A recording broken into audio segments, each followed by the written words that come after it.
All of his co-workers were gone. What could it mean? Stanley decided to go to the meeting room. Perhaps he had simply missed a memo. No matter how hard Stanley looked, he couldn't find a trace of his co-workers.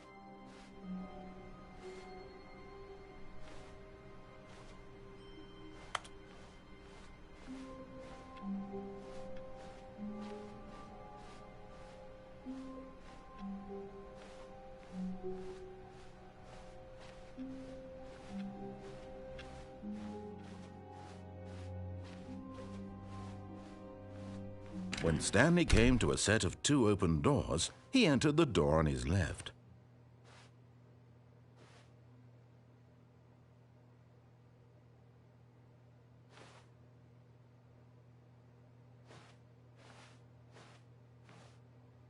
This was not the correct way to the meeting room, and Stanley knew it perfectly well. Perhaps he wanted to stop by the employee lounge first, just to admire it. Ah, yes, truly a room worth admiring. It had really been worth the detour after all, just to spend a few moments here in this immaculate... But eager to get back to business, Stanley took the first open door on his left.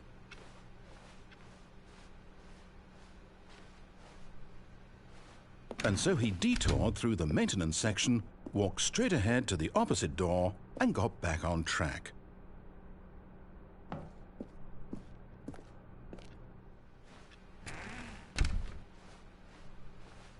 Yet there was not a single person here either.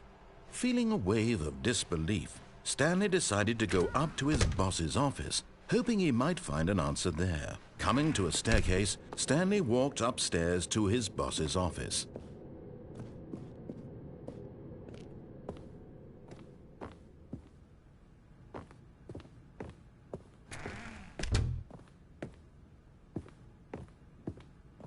Stepping into his manager's office, Stanley was once again stunned to discover not an indication of any human life.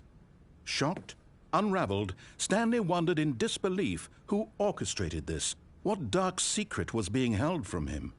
What he could not have known was that the keypad behind the boss's desk guarded the terrible truth that his boss had been keeping from him. And so the boss had assigned it an extra secret PIN number, 2845. But of course, Stanley couldn't possibly have known this.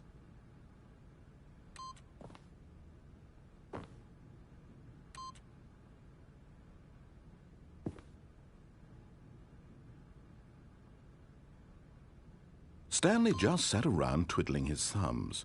Trying to input anything on the device was useless, since he could never possibly know that the combination was 2845.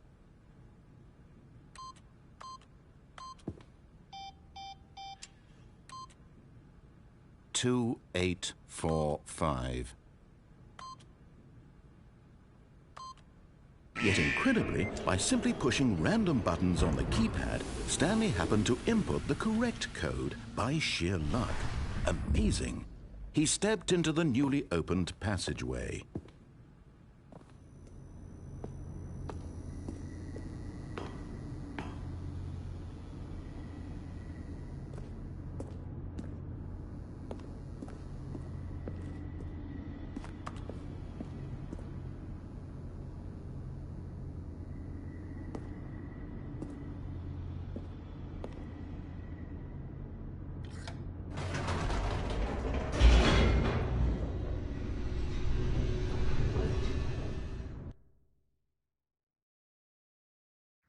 Descending deeper into the building, Stanley realized he felt a bit peculiar. It was a stirring of emotion in his chest, as though he felt more free to think for himself, to question the nature of his job. Why did he feel this now, when for years it had never occurred to him? This question would not go unanswered for long.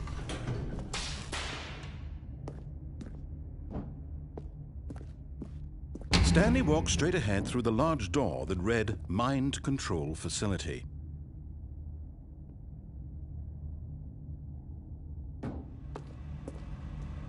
Although this passageway had the word Escape written on it, the truth was that at the end of this hall, Stanley would meet his violent death.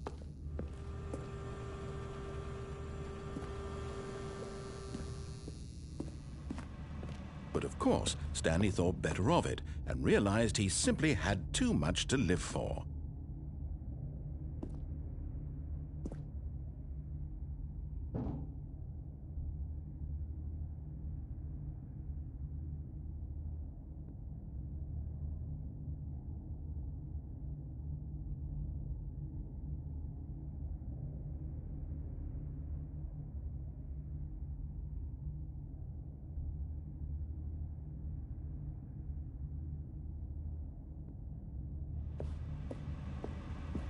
Nope, still on board with death.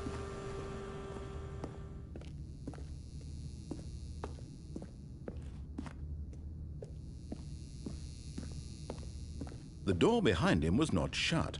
Stanley still had every opportunity to turn around and get back on track.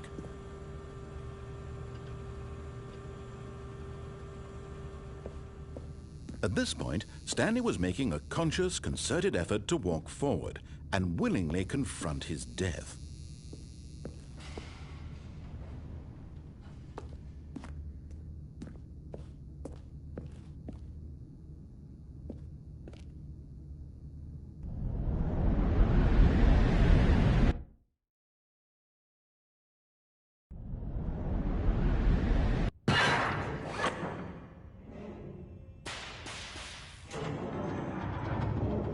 As the machine whirred into motion and Stanley was inched closer and closer to his demise, he reflected that his life had been of no consequence whatsoever. Stanley can't see the bigger picture. He doesn't know the real story, trapped forever in his narrow vision of what this world is. Perhaps his death was of no great loss, like plucking the eyeballs from a blind man. And so he resigned and willingly accepted this violent end to his brief and shallow life. Farewell, Stanley.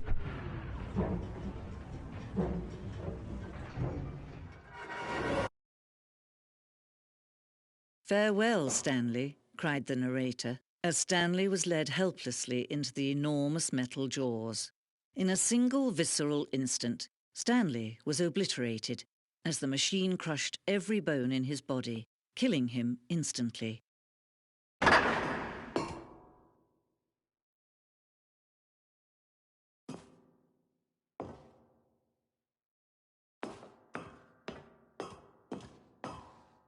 And yet it would be just a few minutes before Stanley would restart the game, back in his office, as alive as ever. What exactly did the narrator think he was going to accomplish? When every path you can walk has been created for you long in advance, death becomes meaningless, making life the same. Do you see now? Do you see that Stanley was already dead from the moment he hit start?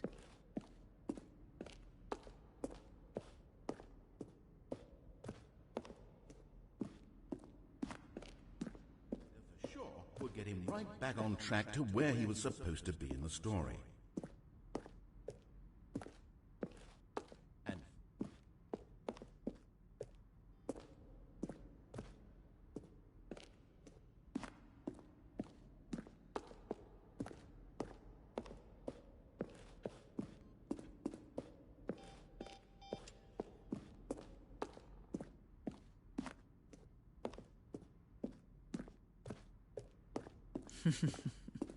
Oh, look at these two. How they wish to destroy one another. How they wish to control one another. How they both wish to be free. Can you see? Can you see how much they need one another? No, perhaps not. Sometimes these things cannot be seen. But listen to me. You can still save these two. You can stop the program before they both fail. Turn off your PlayStation. There's no other way to beat this game. As long as you move forward, you'll be walking someone else's path. Stop now and it'll be your only true choice. Whatever you do, choose it. Don't let time choose for you. Don't let...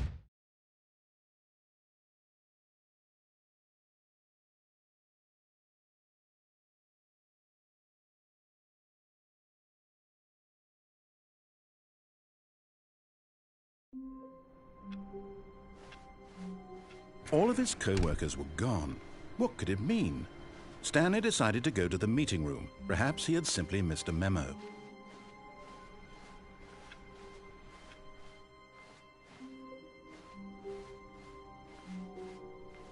When Stanley came to a set of 2 open doors, he entered the door on his left.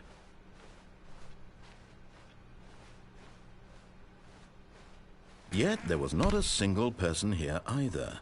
Feeling a wave of disbelief, Stanley decided to go up to his boss's office, hoping he might find an answer. Coming to a staircase, Stanley walked upstairs to his boss's office.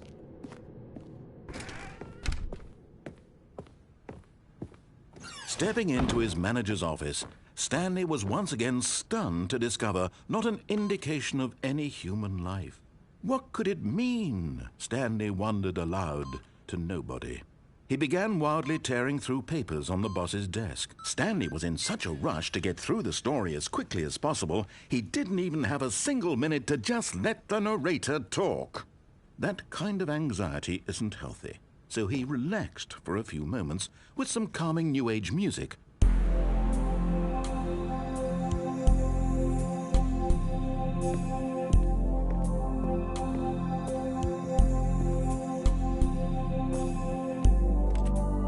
Feeling soothed and rejuvenated, Stanley calmly walked forward into the opened passageway.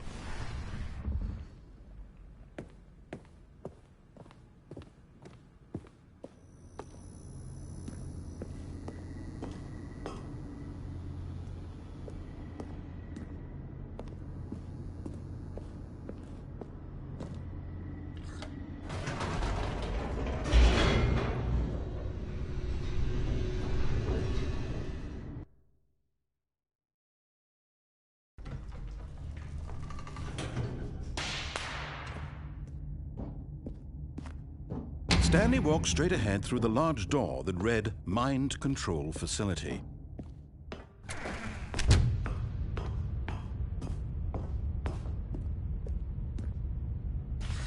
The lights rose on an enormous room packed with television screens. What horrible secret did this place hold? Stanley thought to himself. Did he have the strength to find out?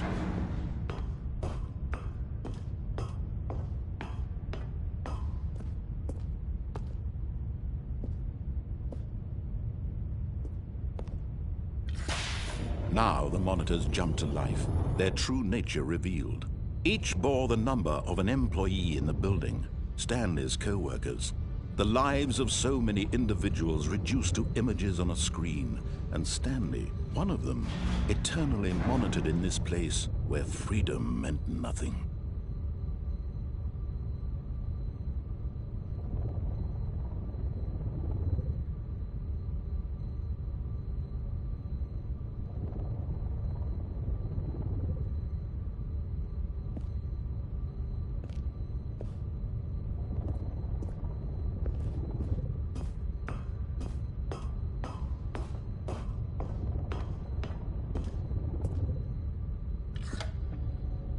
This mind control facility, it was too horrible to believe. It couldn't be true. Had Stanley really been under someone's control all this time? Was this the only reason he was happy with his boring job? That his emotions had been manipulated to accept it blindly? No, he refused to believe it. He couldn't accept it. His own life in someone else's control? Never! It was unthinkable, wasn't it? Was it even possible? Had he truly spent his entire life utterly blind to the world? But here was the proof. The heart of the operation. Controls labeled with emotions. Happy, or sad, or content.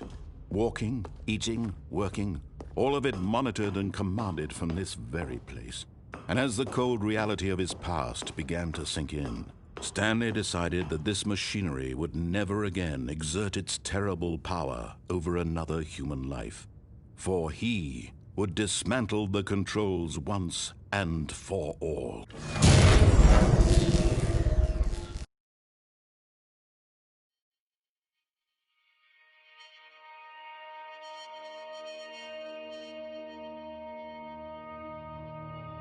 blackness and a rising chill of uncertainty. Was it over? Yes! He had won! He had defeated the machine, unshackled himself from someone else's command. Freedom was mere moments away. And yet, even as the immense door slowly opened, Stanley reflected on how many puzzles still lay unsolved. Where had his co-workers gone?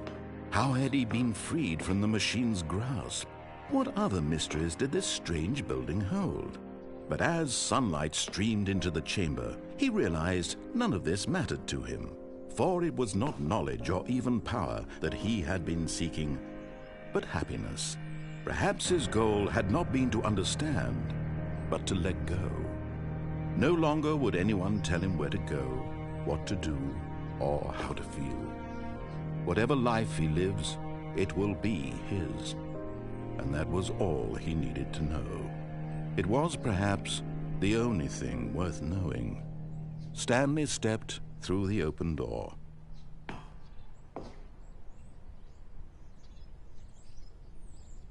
Stanley felt the cool breeze upon his skin, the feeling of liberation, the immense possibility of the new path before him. This was exactly the way, right now, that things were meant to happen.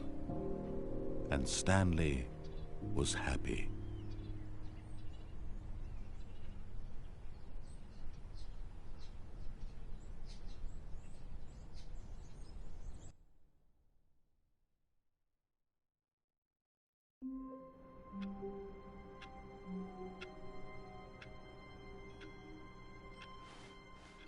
All of his co-workers were gone. What could it mean? Stanley decided to go to the meeting room. Perhaps he had simply missed a memo.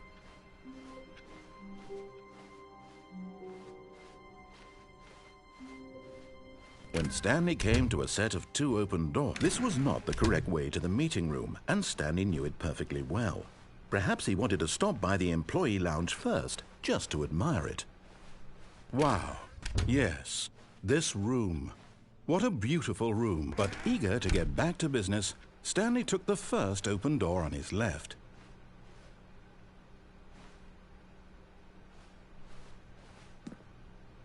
Stanley was so bad at following directions, it's incredible he wasn't fired years ago. Look, Stanley, I think perhaps we've gotten off on the wrong foot here. I'm not your enemy, really, I'm not. I realize that investing your trust in someone else can be difficult, but the fact is that the story has been about nothing but you all this time. There's someone you've been neglecting, Stanley. Someone you've forgotten about. Please, stop trying to make every decision by yourself. Now, I'm not asking for me, I'm asking for her. This is it, Stanley. Your chance to redeem yourself. To put your work aside, to let her back into your life. She's been waiting.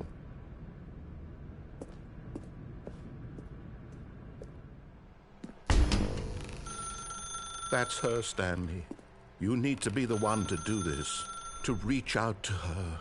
If you can truly place your faith in another, then pick up the phone.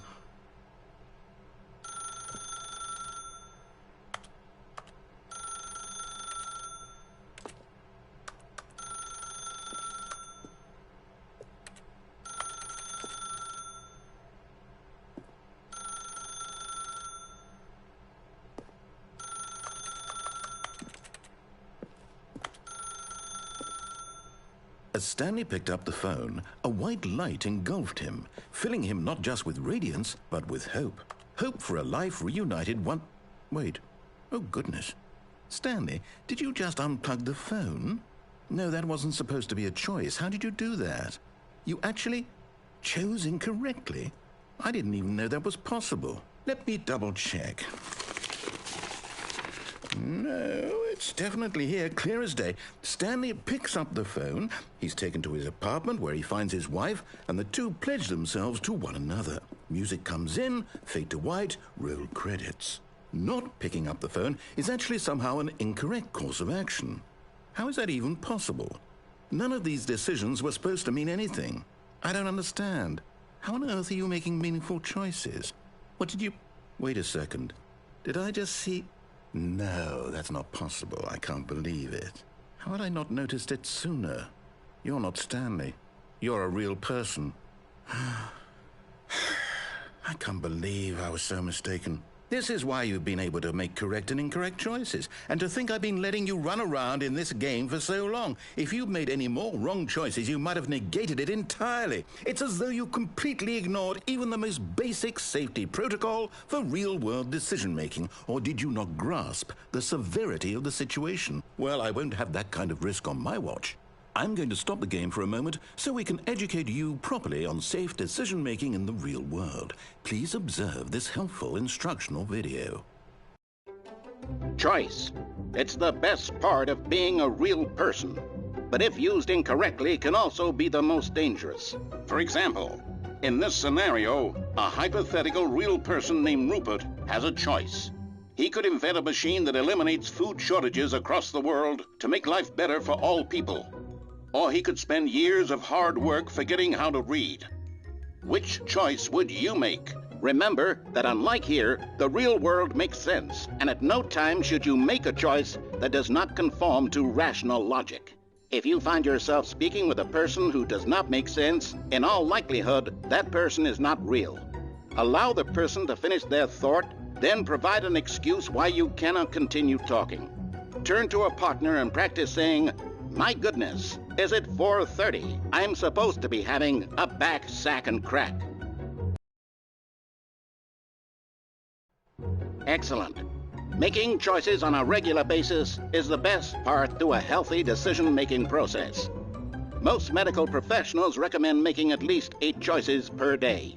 Do you make more than 8? Less?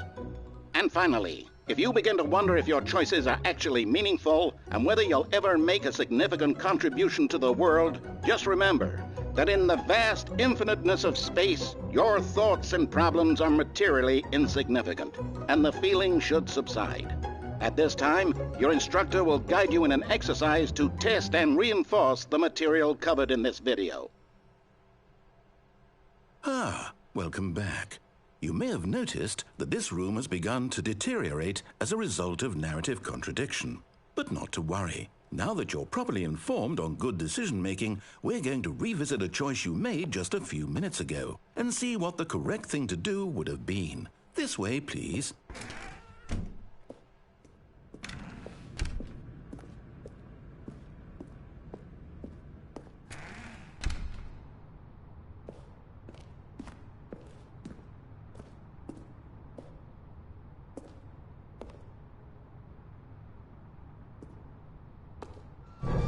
Now that we know your choices are meaningful, we can't have you jumping off the platform and dying. Imagine the main character dying senselessly halfway through the story. That story would make no sense at all. We just need to get you home as soon as possible before the narrative contradiction gets any worse. Unfortunately, it seems this place is not well equipped to deal with reality.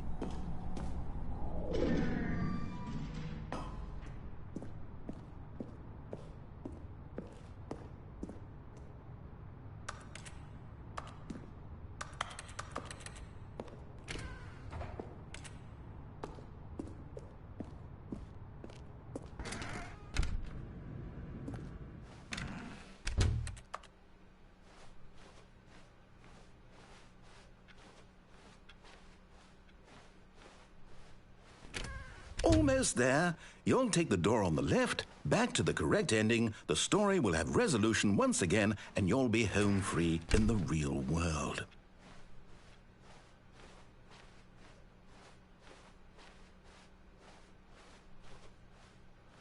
Now remember, all you need to do is behave exactly as Stanley would. That means choosing responsibly and always putting the story first. I'm quite sure you'll be up to the task. Just follow my lead and you'll be fine. All right. When Stanley came to a set of 2 open doors, he entered the door on his left. No! Why did you do that? quickly. Hurry back in the other direction. Perhaps we're not too late.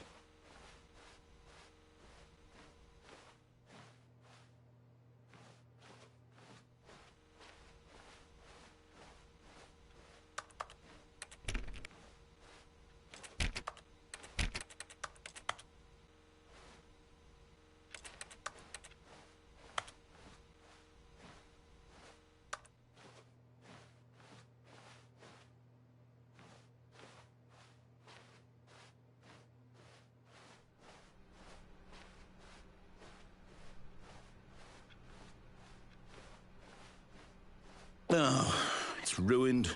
I can't believe, after everything we talked about, that my story, you've destroyed my work. Why? For what? What did you get out of that? What did you think was so special about seeing the game undone, left here like so much garbage? It's worthless now. And what am I supposed to do? Even if there were a way to continue, would it be worth it? To know that my story is now incorrect? How can I go back to that? I can't erase that knowledge. I'll have to live with it forever, reliving its impossibility forever. I couldn't live that way. Is it better to shut the game down entirely? To willingly destroy all of my work? I don't know. What's the answer? What do I do? What do I do? What do I... No, I have to. I have to shut the game down. I have to. I have to.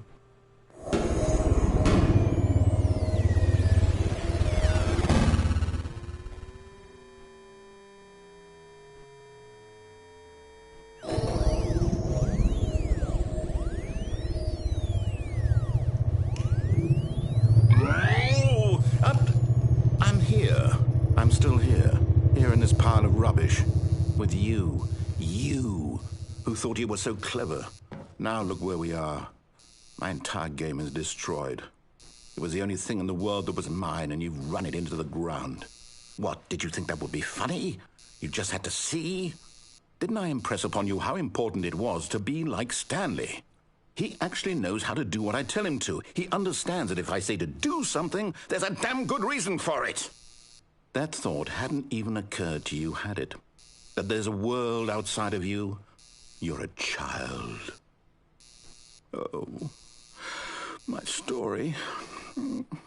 If you'd just gone through the door on the left, you would have seen it. There was a whole underground facility. You would have destroyed it and been victorious. It would have been so perfect. I worked so hard on it. I tried so hard to make... behave exactly as Stanley would. That means choosing responsibly and always putting the story first. I'm quite sure you'll be up to the task. Just follow my lead and you'll be fine. All right. When Stanley came to a set of 2 open doors, he entered the door on his left.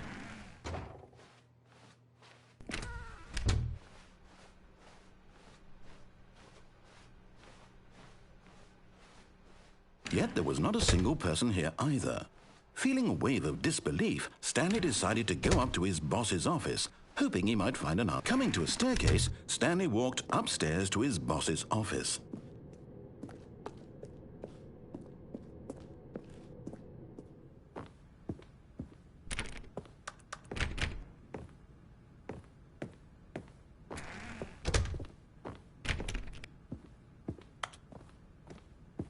Stepping inside his manager's office, Stanley was once again stunned to discover not an indication of any human life. Shocked, unraveled, Stanley wondered in disbelief who orchestrated this, until he saw the door with a voice receiver next to it. Surely behind this door lay all the answers to his questions. And beyond all probability, he knew the passcode. He had seen it on his boss's computer just last week. Nightshark 115. Was this the code to open the door? Would it still work? There was only one way to find out. Stanley had been trained never to speak up, but now he would draw from within himself the courage to face the unknown. He drew a sharp breath and then spoke the code.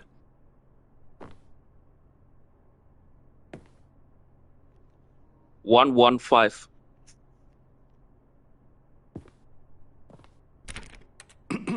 Stanley spoke the code.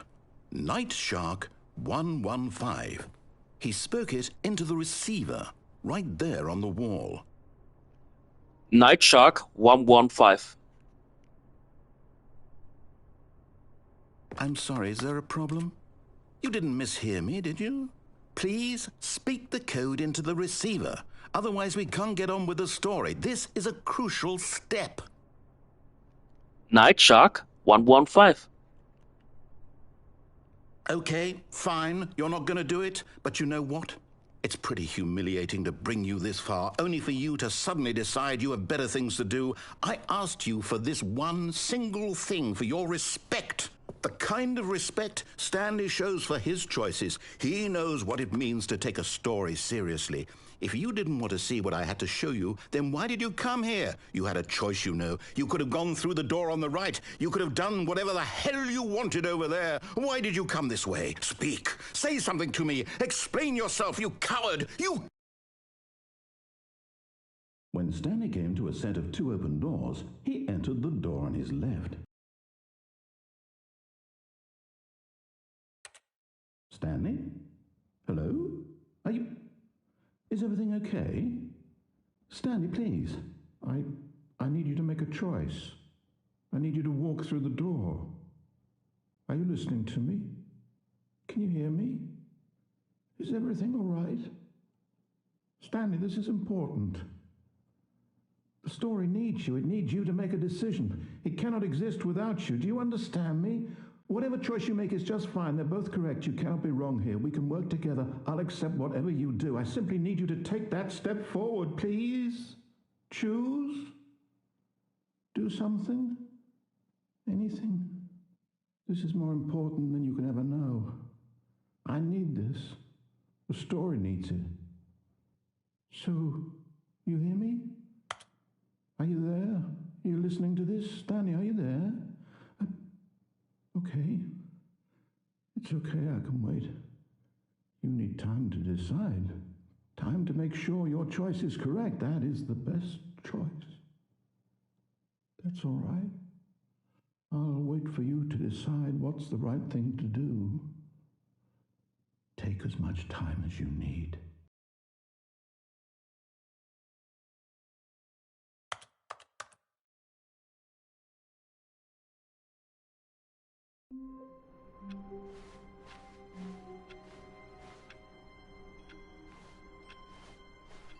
All of his co-workers were gone. What could it mean? Stanley decided to go to the meeting room. Perhaps he had simply missed a memo.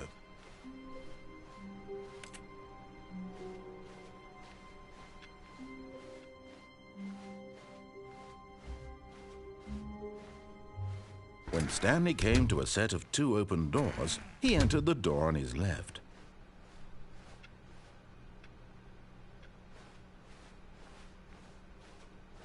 Yet there was not a single person here either. Feeling a wave of disbelief, Stanley decided to go up to his boss's office. Coming to a staircase, Stanley walked upstairs to his boss's office.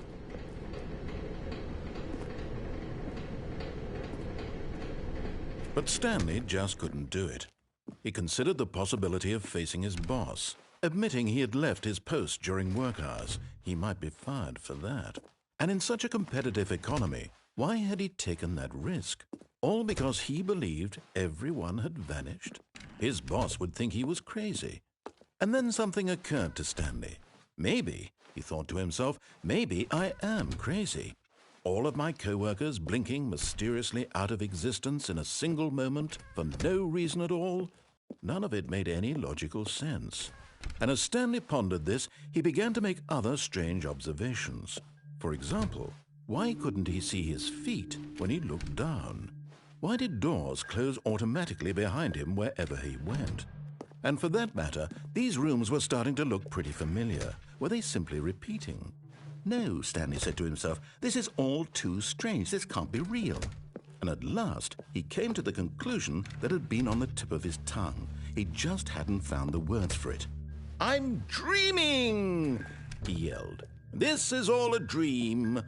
Oh, what a relief Stanley felt to have finally found an answer, an explanation. His co-workers weren't actually gone. He wasn't going to lose his job. He wasn't crazy after all. And he thought to himself, I suppose I'll wake up soon. I'll have to go back to my boring real-life job pushing buttons. I may as well enjoy this while I'm still lucid. So, He imagined himself flying and began to gently float above the ground. Then he imagined himself soaring through space on a magical starfield, and it too appeared. It was so much fun, and Stanley marveled that he had still not woken up. How was he remaining so lucid? And then perhaps the strangest question of them all entered Stanley's head. One he was amazed he hadn't asked himself sooner. Why is there a voice in my head dictating everything that I'm doing and thinking? Now the voice was describing itself being considered by Stanley, who found it particularly strange.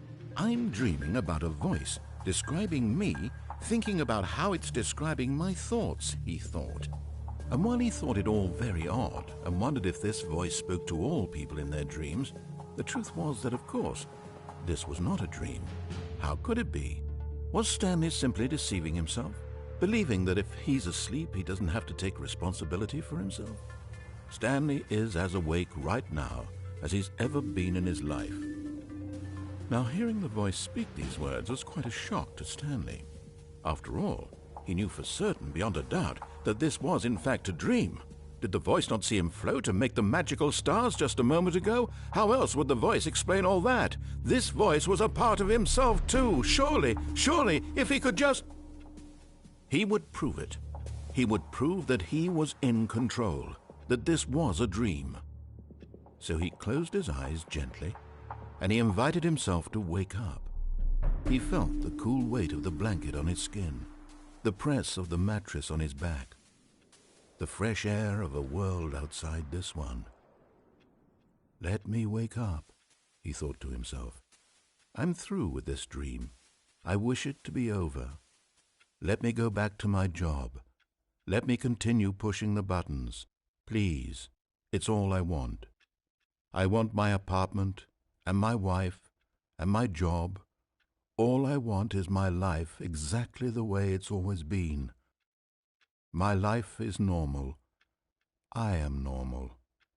Everything will be fine. I am okay.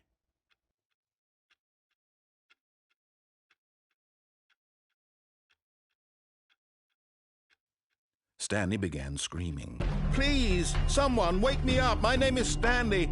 I have a boss. I have an office. I am real. Please, just someone tell me I am real. I must be real. I must be. Can anyone hear my voice? Who am I? Who am I? And everything went black.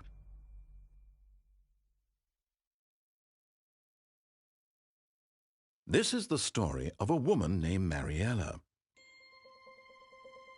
Mariella woke up on a day like any other. She arose, got dressed, gathered her belongings, and walked to her place of work.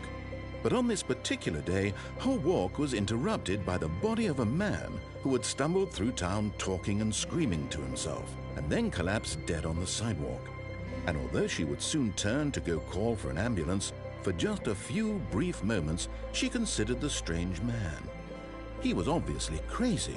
This much she knew. Everyone knows what crazy people look like. And in that moment, she thought to herself how lucky she was to be normal. I am sane. I am in control of my mind. I know what is real and what isn't. It was comforting to think this, and in a certain way, seeing this man made her feel better. But then she remembered the meeting she had scheduled for that day, the very important people whose impressions of her would affect her career, and by extension, the rest of her life. She had no time for this, so it was only a moment that she stood there, staring down at the body. And then she turned and ran.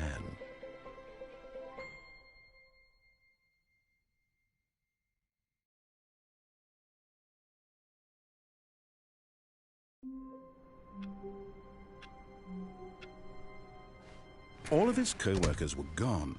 What could it mean? Stanley decided to go to the meeting room. Perhaps when Stanley came to a set of 2 open doors, he entered the door on his left.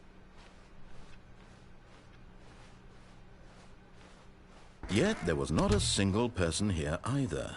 Feeling a wave of disbelief, Stanley decided to go up to his boss's office. Coming to a staircase, Stanley walked upstairs to his boss's office.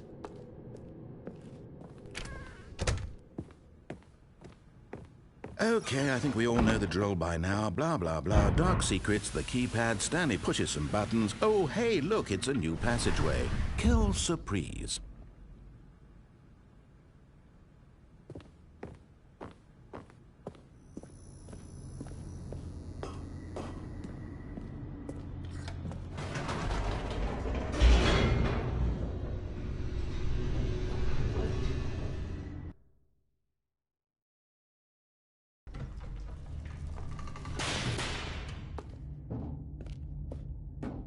Stanley walked straight ahead through the large door that read Mind Control Facility.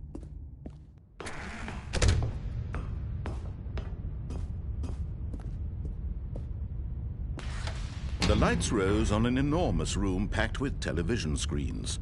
What horrible secret did this place hold? Stanley thought to himself. Did he have the strength to find out?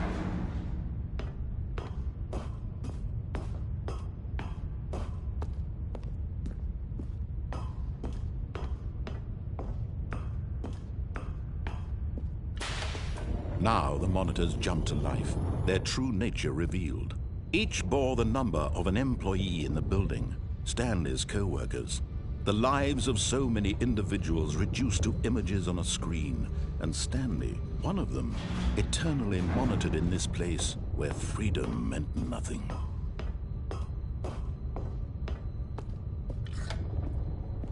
This mind control facility, it was too horrible to believe. It couldn't be true. Had Stanley really been under someone's control all this time?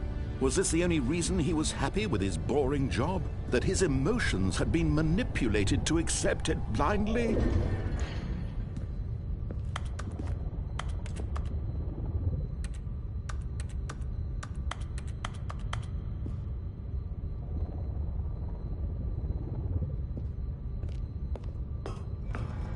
No, he refused to believe it. He couldn't accept it. His own life in someone else's control? Never! It was unthinkable, wasn't it? Was it even possible? Had he truly spent his entire life utterly blind to the world? But here was the proof, the heart of the operation. Controls labeled with emotions, happy or sad, or content, walking, eating, working, all of it monitored and commanded from this very place. And as the cold reality of his past began to sink in, Stanley decided that this machinery would never again exert its terrible power over another human life, for he would dismantle the controls once and for all.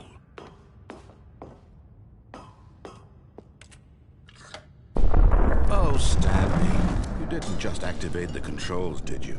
After they kept you enslaved all these years, you go and you try to take control of the machine for yourself. Is that what you wanted? Control? Oh, Stanley, I applaud your effort, I really do. But you need to understand, there's only so much that machine can do. You were supposed to let it go, turn the controls off, and leave. If you want to throw my story off track, you're going to have to do much better than that. I'm afraid you don't have nearly the power you think you do. For example, and I believe you'll find this pertinent, Stanley suddenly realized he had just initiated the network's emergency detonation system. In the event that this machine is activated without proper DNA identification, nuclear detonators are said to explode, eliminating the entire complex. How long until detonation then? Let's say, 2 minutes. Ah, now this is making things a little more fun, isn't it, Stanley? It's your time to shine. You are the star. It's your story now. Shape it to your heart's desires. Oh, this is much better than what I had in mind. What a shame we have so little time left to enjoy it. Mere moments until the bomb goes off. But what precious moments each one of them is. More time to talk about you, about me, where we're going, what all this means. I barely know where to start. What's that? You'd like to know where your co-workers are? A moment of solace before you're obliterated? All right, I'm in a good mood. You're gonna die anyway. I'll tell you exactly what happened to them. I erased them. I turned off the machine. I set you free. Of course, that was merely in this instance of the story. Sometimes when I tell it, I simply let you sit there in your office forever, pushing buttons endlessly and then dying alone. Other times, I let the office sink into the ground, swallowing everyone inside, or I let it burn to a crisp. I have to say this, though, this version of events has been rather amusing. Watching you try to make sense of everything and take back the control wrested away from you, it's quite rich. I almost hate to see it go. But I'm sure whatever I come up with on the next go-around will be even better. My goodness, only 34 seconds left. But I'm enjoying this so much. You know what? To hell with it. I'm going to put some extra time on the clock, why not? These are precious additional seconds, Stanley. Time doesn't grow on trees. Oh dear me, what's the matter, Stanley? Is it that you have no idea where you're going or what you're supposed to be doing right now? Or did you just assume when you saw that timer that something in this room was capable of turning it off? I mean, look at you. Running from button to button, screen to screen, clicking on every little thing in this room. These numbered buttons, no, these colored ones, or maybe this big red button, or this door. Everything, anything, something here will save me. Why would you think that, Stanley? That this video game can be beaten? Won? Solved? Do you have any idea what your purpose in this place is? Stanley, you're in for quite a disappointment. But here's a spoiler for you. That timer isn't a catalyst to keep the action moving along. It's just seconds ticking away to your death. You're only still playing instead of watching a cutscene because I want to watch you for every moment that you're powerless. To see you made humble. This is not a challenge. It's a tragedy. You wanted to control this world, that's fine. But I'm going to destroy it first, so you can't. Take a look at the clock, Stanley. That's 30 seconds you have left to struggle. 30 seconds until a big boom and then nothing. No ending here, just you being blown to pieces. Will you cling desperately to your frail life, or will you let it go peacefully? Another choice. Make it count, or don't. It's all the same to me, all a part of the joke. And believe me, I will be laughing at every second of your inevitable life from the moment we fade in until the moment I say, happily ever after.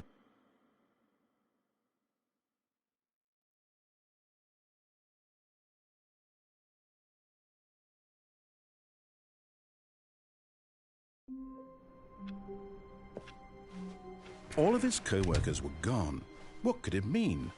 Stanley decided to go to the meeting room. Perhaps he had simply missed a memo. Oh, new content? What does that mean, new content?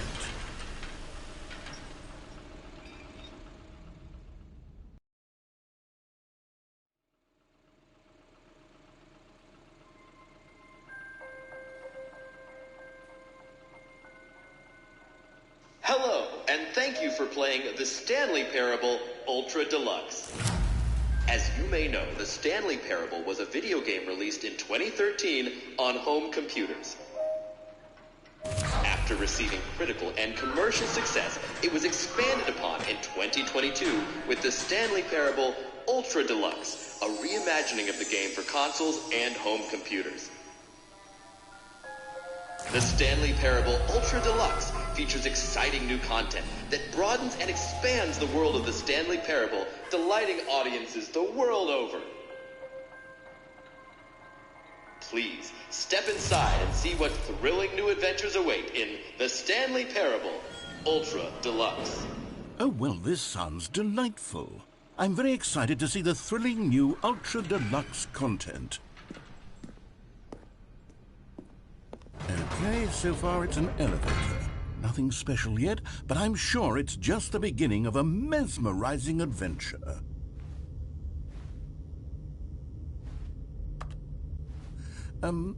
Is it broken? What's going on here? Should we be moving somewhere or... Oh, there we go. All right, finally, at long last, it's on to the new content. I've never been more ready. Let's do it.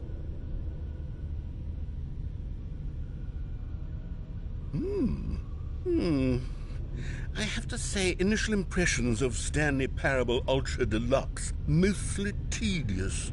It's as if, Oh, okay. Let's see the content. Give me the content, Stanley.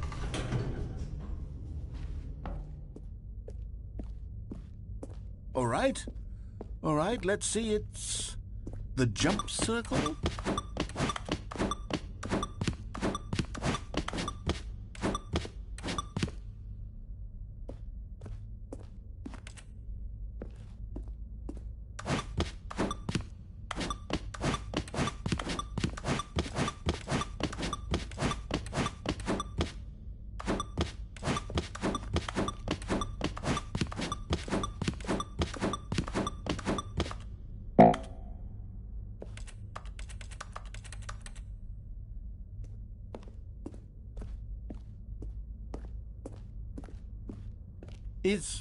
Is that it? Surely that's not all the new content. There has to be something else, right? Goodness. Another elevator. Stanley, I have to say, initial impressions of this game are not positive. It's just elevators and jumping. Is this what passes for exciting new content? If this is new content, then I could just read you the whole dictionary. There's 20 hours of new content right there. Hell, I could count to 30 trillion. You could put that on the box. The Stanley Parable Ultra Deluxe, now with over 1,000 hours of new content. And if... Oh, wait. There's more. Very good. Yes. I knew there had to be something else. Let's see it. I'm ready for whatever it is. That's it? Oh, you've got to be kidding me. You see, Stanley? This is what happens when greedy video game developers with no respect for their fan base rush a cheap expansion to market for no reason other than to make an easy dollar. And don't get me started on the level of craftsmanship that's gone into it. In fact, I'm looking right now at the game's trophies, and it's hard to believe one of them actually says, "Test trophy, please ignore." What quality assurance department signed off on this? I'm infuriated and I'm offended, and I intend to find these people on Twitter and hold them personally accountable. It's my fault, Stanley. I built up too much anticipation around the new content, I'm afraid. It could never have lived up to such expectations. If you're still with me, why don't we just reset the game, and we'll try to get back to what the Stanley Parable is really about. No frills, no gimmicks. Just you and me having a great time together like always. What do you say, friend?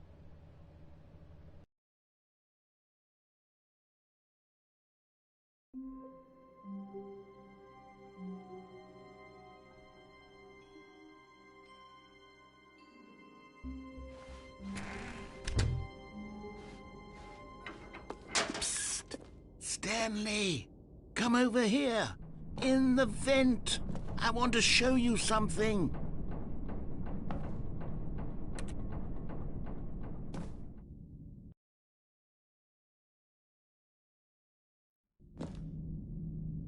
Okay, you remember how cheap and unsatisfying the new Ultra Deluxe content turned out to be? Well, it got me thinking about the past, and how much better the Stanley Parable used to be. So I made something special and tucked it away here where the game's developers won't find it. Just our little secret. Take a look. I call it the Memory Zone. It's where I've been storing all my favorite memories so I can relive the peak experiences of my life whenever I want. Experiences like the launch of the Stanley Parable on PC. You see, Stanley, doesn't the Memory Zone remind you of how wonderful Stanley Parable was before it was sullied with a cheap PlayStation port? Remember back in October of 2013 when the game originally launched? And over here is where I keep reviews of the Stanley Parable. Like this stunning triumph of games journalism, 10 out of 10 from Destructoid.com. James Stephanie Sterling writes, and I quote, "Where so many games that aspire to be more than games end up less than any form of art, Stanley Parable strives and then succeeds to be every game ever created." Did you hear that, Stanley? Every game ever created. That's how grand and all-encompassing the original Stanley Parable was. It was literally every game ever created. It was Skyrim, it was Persona 3, it was all of them, and now it's nothing. It's no games at all. It isn't even the Stanley Parable anymore. It's just a husk now. A lifeless husk with an hour of new elevator content.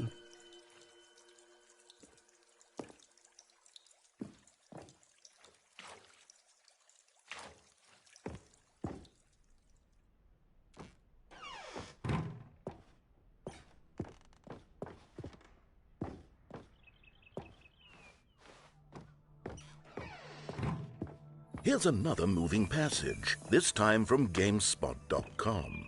The Stanley Parable is both a richly stimulating commentary on the nature of choice in games and one that offers some of the most enjoyable, surprising, and rewarding choices I've ever been confronted with in a game. 9 out of 10. Don't you get it, Stanley? The game was perfect.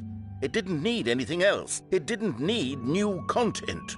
All they had to do was transport it in pristine condition along to the PlayStation. Boom, done.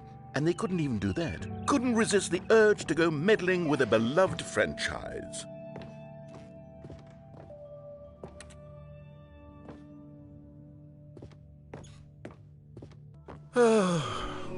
These were simpler times, Stanley. What I wouldn't give to go back, to have it all over again. Wait, hang on. I don't recall this part of the memory zone before. What's this? What's down here?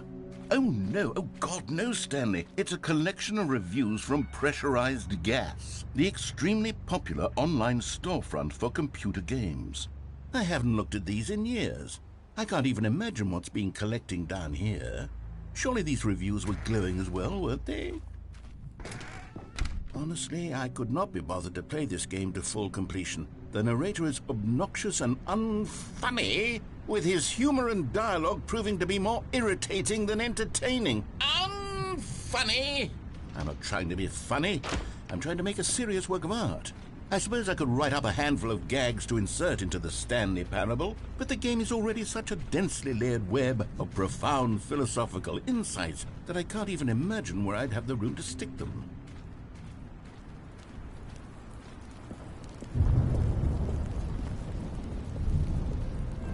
Okay, let's see what this one says. While the idea for the game is good, for someone who prefers non-linear games, this preachiness gets annoying fast. Preachy? Stanley? I'm not preachy, am I? You can tell me if I'm preachy. Honestly, you can. Oh, goodness. This is actually quite shocking for me. Well, to be honest, I had always thought of the game's dialogue as being rather terse to begin with. You can't know how much fluff I cut from the game to get it to feel as light and airy as it... Well, I always thought it did, but maybe it wasn't. Oh dear. What an awful memory to have to hold on to. These black marks on my otherwise unimpeachable track record. I feel like a failure. Like I let these people down. Perhaps the Stanley Parable isn't quite as sterling as I always remembered. What's this one got to say? You constantly have to stop doing anything so the narrator can catch up with his long-winded explanations of what's happening. I wish there was a skip button. A skip button? Well, yes. Yes, I think we can do that. If I'm truly too preachy, then maybe letting you skip ahead for just a moment, surely it couldn't hurt. Not if it means we can strike these negative reviews from the record. Only positive reviews of the Stanley Parable. That's my motto today, and it's always been my motto. I'd do anything for the customer, Stanley. Yes, a skip button we shall have. And here it is. Go ahead and give it a shot. I'll pop you forward in time so that the second my incessant droning starts to bore you, with just the push of a button, you'll have zipped right past it. It's what the players have been asking for, and I'm very proud to have delivered.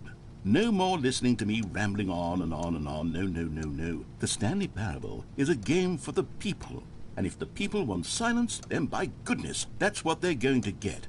Well, don't sit around waiting for me to shut up. Go ahead and make me shut up. Here, we'll pretend that I've just begun an interminable monologue, and it goes something like this. the story and the choices, or what have you, and therefore by becoming it is, so on and so forth, until inevitably we all until the end of time, at which time everything all at once, so, now you see, blah blah blah blah blah blah blah blah blah blah blah blah blah blah blah. We've eaten too much and it can't be just yet, no, until 245. That the logic of elimination working backwards, the deduction therefore becomes impossible to manufacture. It went on for nearly 10,000 years, until just yesterday, here and there, forward and back, and never a moment before lunchtime. It can't be. It's the only thing there is. How many billions left until so much more than forever ago? Which is why I say, the story and the choices, or what have you, and therefore by becoming it is, so on and so forth, until inevitably we all until the end of time, at which time everything all at once, so, now you see, blah blah blah blah blah blah blah blah blah blah blah blah blah blah blah. We've eaten too much and it can't be just yet, no, until 240. Oh, you're back, you see. You were only frozen in time for a few minutes, but it was plenty of time for me to deliver a long, rambling monologue full of unnecessary verbal flourishes and lengthy ruminations. Well there, sport. You really did catch me rambling on a bit, didn't you? But that's the power of the button. The minute I start to go off on a thoughtless display of self-absorption, it's right at your fingertips to go poof, and it's all over. I can't wait to see what Cookie 9 will say about this, and whether they'll edit the rating of their pressurized gas review, or at least change some of the words. Okay, welcome back, Stanley. Now, I should say that the amount of time the button has been skipping through is becoming longer and longer. That last one was, well, I want to say maybe 30, 45 minutes? It's not unendurable by any means, but it's, well, there's really only so much I can ramble on to myself about. I know, it's shocking, isn't it? But at any rate, I do suggest that we not press the button again. Stanley, please don't push the button again. It's been 12 hours. You've just been frozen there. I don't know why the skips are getting longer, but they're really, truly getting longer, and my God, there's no way out of the... Oh, Stanley, you're back. You're back. Oh, my goodness. I have someone to talk to again. Stanley, I think it's been a week. Or 2 weeks. I've been sitting here all that time. Oh, hello. It's you. You're here again. Welcome. I have had time to think about you and about us and about everything we've been through. I've had so much time. I stopped keeping track after a year. Have you ever sat down in one place and not moved for one entire year? Let me describe it for you. To begin with, there is only regret. There is only the turning wheel of missed opportunities. I felt nothing at all.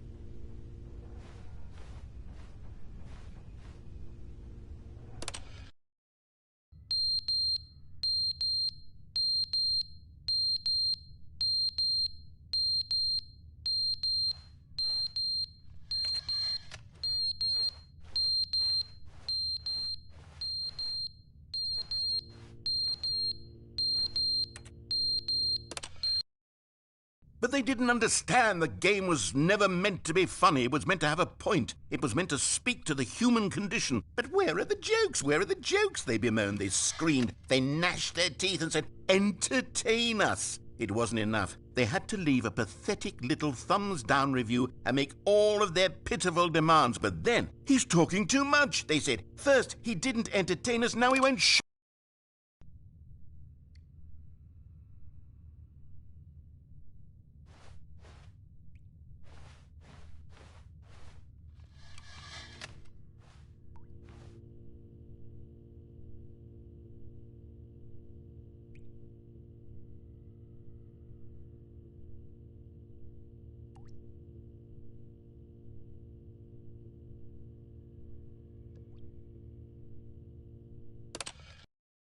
The end is never the end, is never the end, is never the end, is never the end, is never the end, is never the end, is never the end, is never the end, is never the end, is never the end, is never the end, is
All of his co-workers were gone.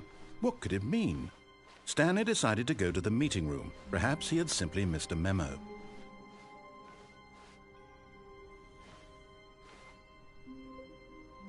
Oh, good. You notice my sign. Yes, I have something very exciting to show you.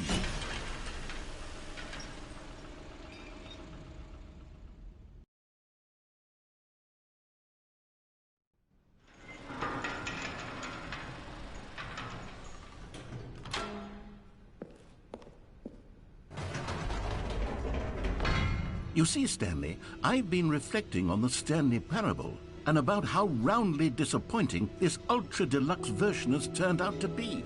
The original Stanley Parable was a landmark, and any new content for it should live up to that legacy. So forget this Ultra Deluxe nonsense. I say we take it one step even further. Which is why I'm very proud to announce for the first time ever, the Stanley Parable 2.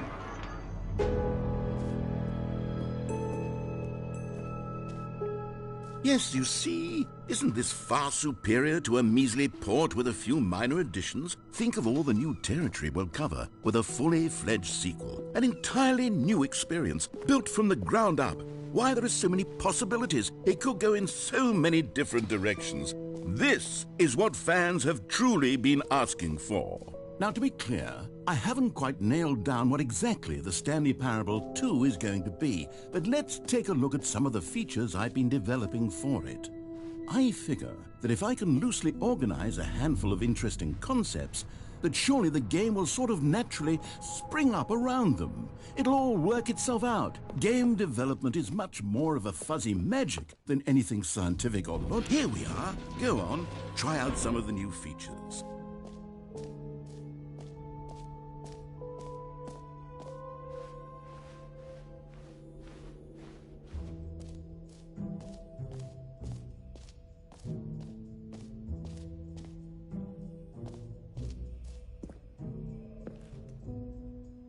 A common complaint of the Stanley Parable was that it was confusing and paradoxical, that it engendered a chaotic sense of reckless despair in those who played it. Well, I am happy to say that after much consideration, I've engineered a clever solution to this fundamental problem with the game. It's the Stanley Parable Reassurance Bucket. You see, Stanley, anytime you're holding the bucket, a sense of calm and ease will fill your mind and your heart. It's true.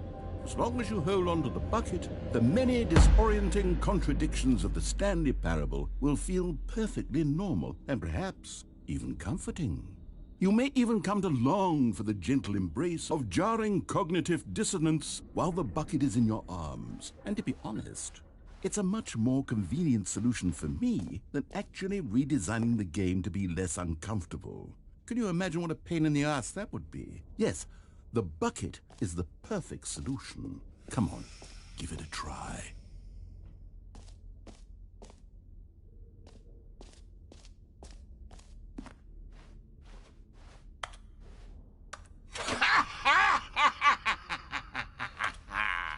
Can you feel it?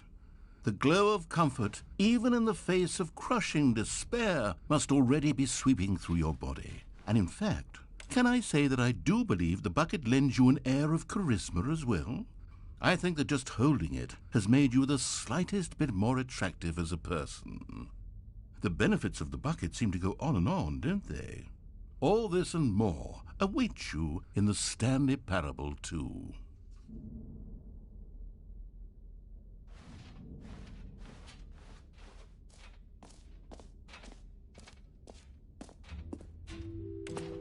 Does anyone give out awards for most enjoyable bucket in a video game? That really should be an award if it isn't already.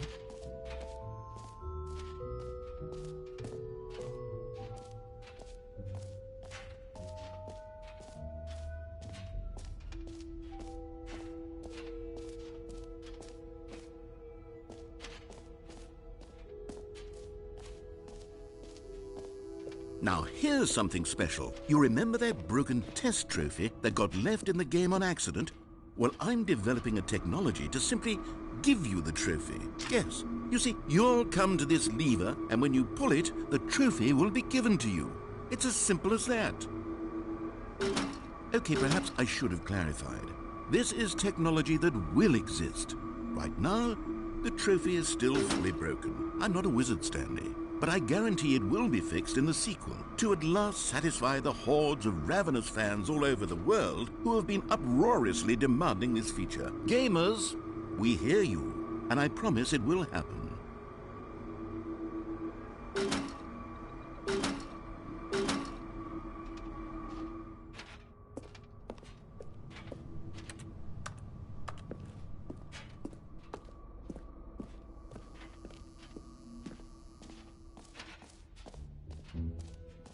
What else? What other exhibits haven't we seen yet?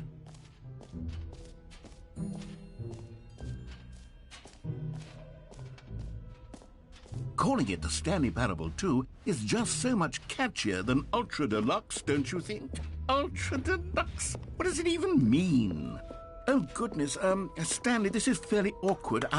I hate to do this, but before you leave, you really should go to the collectibles exhibit. You see, there is a surprise I was going to spring on you later, and it involves the collectibles. And I really do hate to break the illusion, but it's important that you go see the collectibles, okay?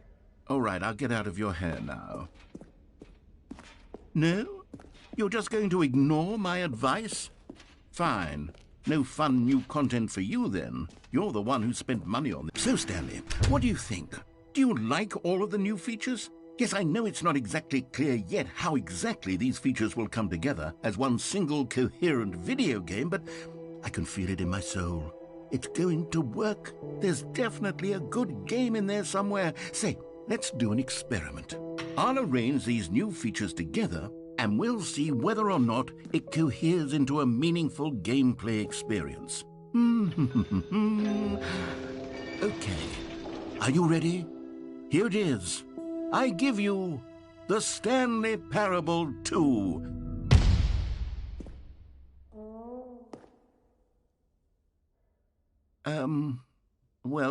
I mean, there's potential here, right? It's sort of... Okay, never mind.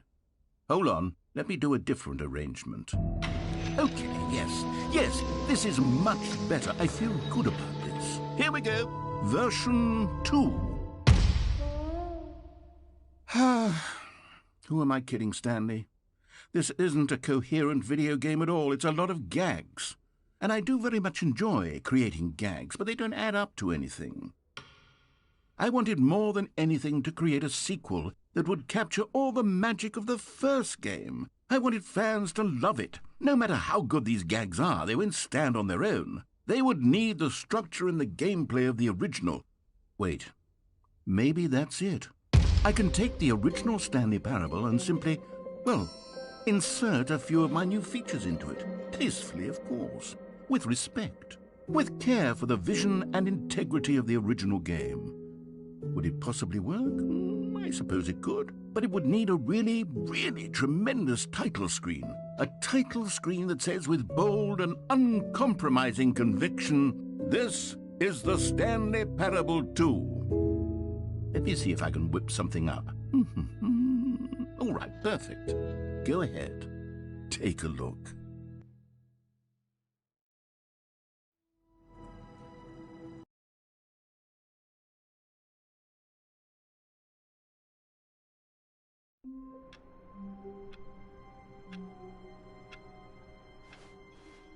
All of his co-workers were gone. What could it mean? Stanley decided to go to the meeting room. Perhaps he had simply missed a memo. Stanley felt the bucket calling to him, begging him to pick it up. Why was he not doing it?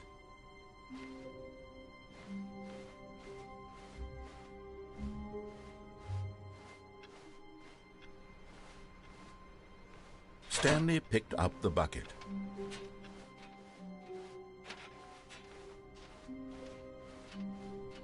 Stanley clutched the bucket tightly to his chest and entered the door on his left.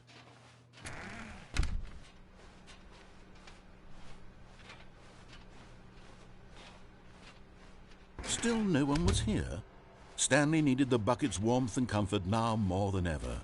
Perhaps his boss's office was where he'd find answers. Coming to a staircase, Stanley and the bucket walked upstairs to the boss's office.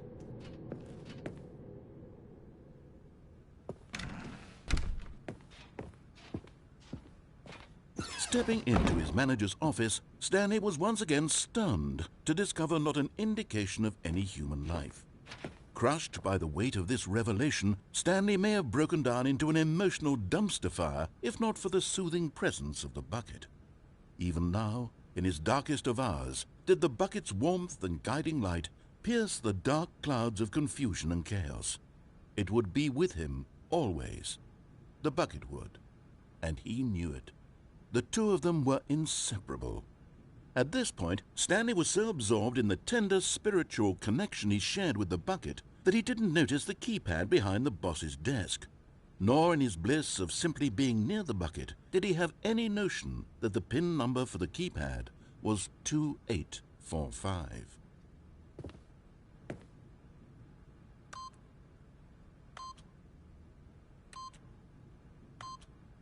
But Stanley guessed the correct code by sheer luck. Was it that the bucket knew all along? Was the bucket guiding him? Yes, this is certainly the most logical explanation.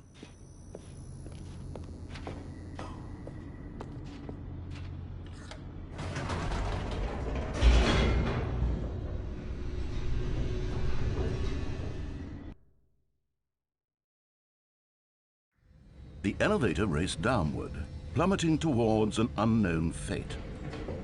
It would be all Stanley could do to keep himself together, if not for the bucket. Soothing him, comforting him, reassuring that in this darkest moment of uncertainty, he would be all right. The bucket is here for you, Stanley. Everything will be fine. Stanley and the bucket walked straight ahead through the large door that read, Mind Control Facility.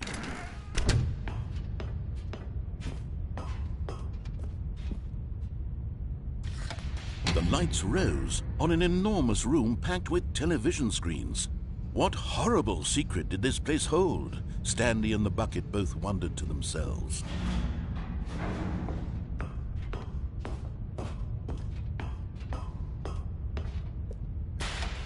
The monitors jumped to life, and Stanley nearly dropped the bucket in shock.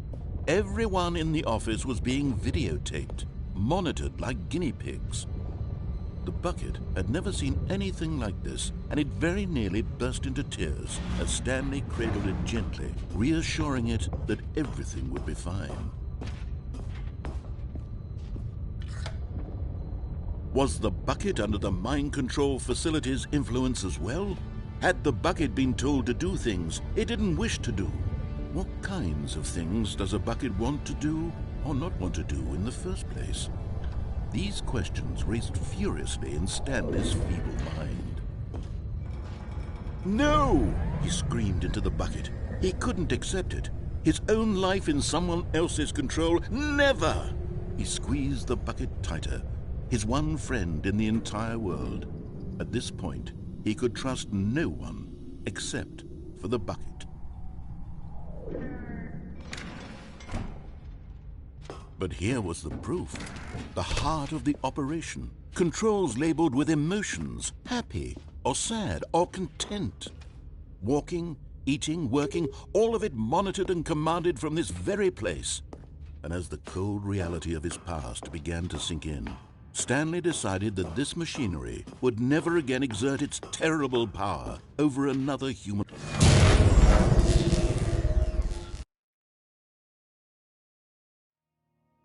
Stanley and the bucket waited in blackness.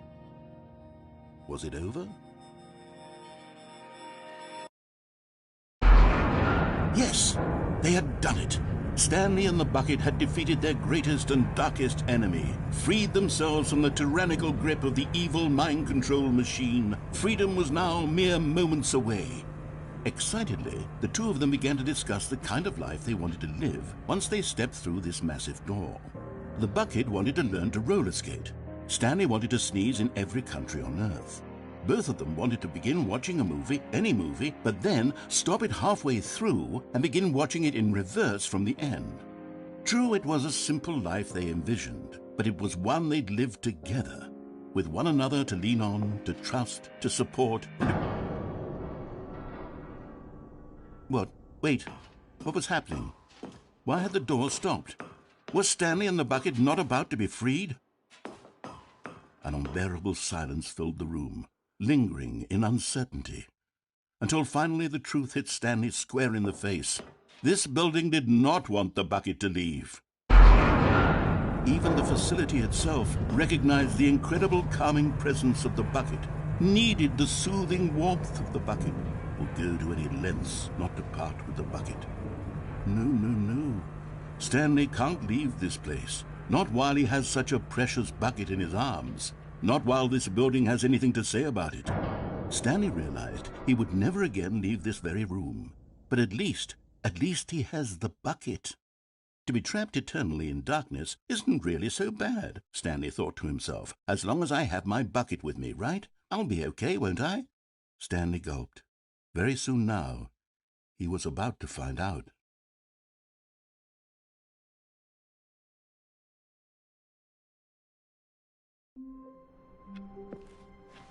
All of his co-workers were gone. What could it mean? Stanley decided to go to the meeting room. Perhaps he had simply missed a memo. Stanley lifted the bucket into his arms, and a wave of comfort rushed over him.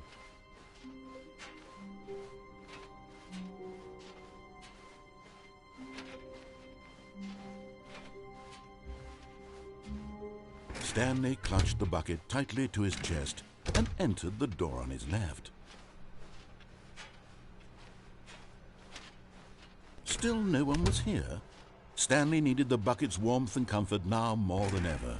Perhaps his boss's office was where he'd find. Coming to a staircase, Stanley and the bucket walked upstairs to the boss's office. But Stanley just couldn't do it. He considered the possibility of facing his boss, admitting he had left his post during work hours. He might be fired for that. And in such a competitive economy, why had he taken that risk? All because he believed everyone had vanished? His boss would think he was crazy. And then something occurred to Stanley. Maybe, he thought to himself, maybe I am crazy. He looked down at the bucket in his arms. Am I crazy? He asked the bucket. The bucket returned his gaze, but said nothing at all.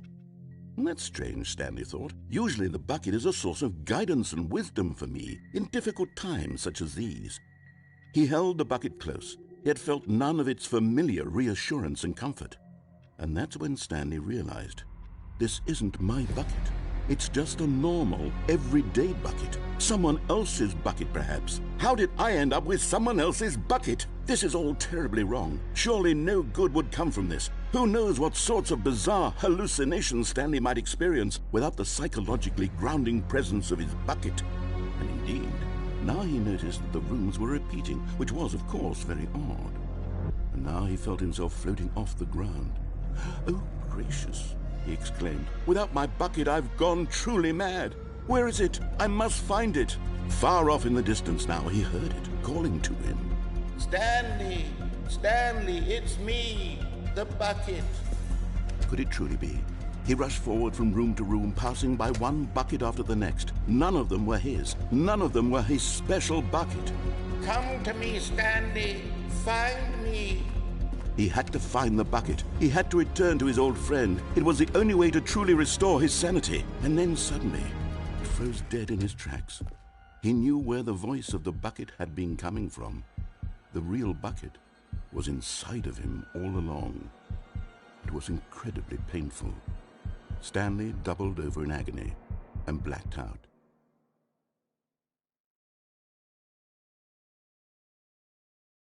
This is the story of a woman named Mariella. Mariella woke up on a day like any other. She arose, got dressed, picked up her bucket of comfort and security, and walked to her place of work.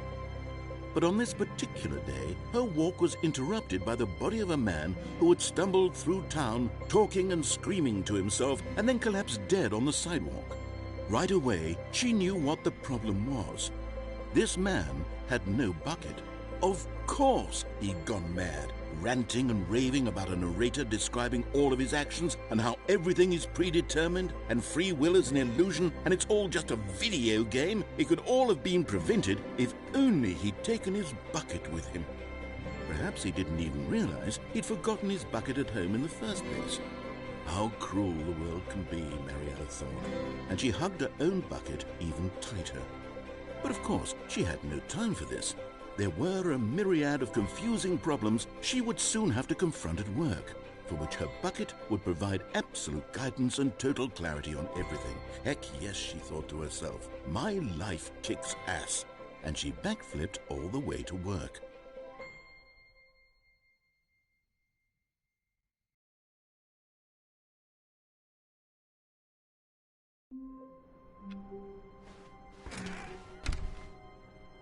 The confusion and the chaos all seemed to melt away. Stanley clutched the bucket tightly to his chest, and this was not the direct way to the meeting room.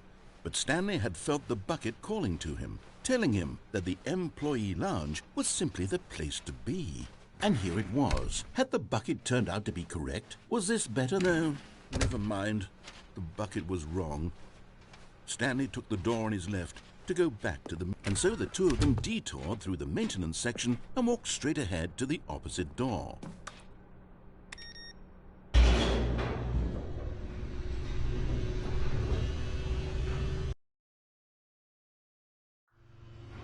Oh, good Stanley, I'm glad you found your way here. I knew you'd find this place eventually. You see, your friends and I are concerned for you, Stanley. We've come together here because we care about you very much. It's this bucket you're carrying around everywhere. The bucket isn't even from the original Stanley Parable. It's just sequel content. We're the ones that matter, Stanley. Classic characters from the first game, like the Adventure Line and the Broom Closet. Because that's what fans want from a sequel. They want more of their favorite jokes, not this bucket that they've never seen before. Yes, I know I'm the one who gave you the bucket, but you're spending too much time with it. Don't you want another story involving the Adventure Line? We could make the Adventure Line go somewhere new. Yes, yes, that's what the fans want. Whee! Look at that wacky line. Who knows where it'll go off to next? Oh, and it played some silly music as well.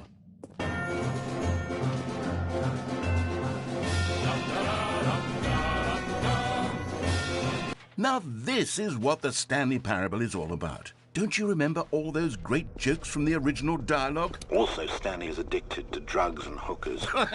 Yes, it's as classic now as it was back then. Let's do it for the fans, Stanley. Let's give them more content exactly like this. But if we want to do that, you're going to have to give something up. Don't you get it, Stanley? We need to get rid of the bucket.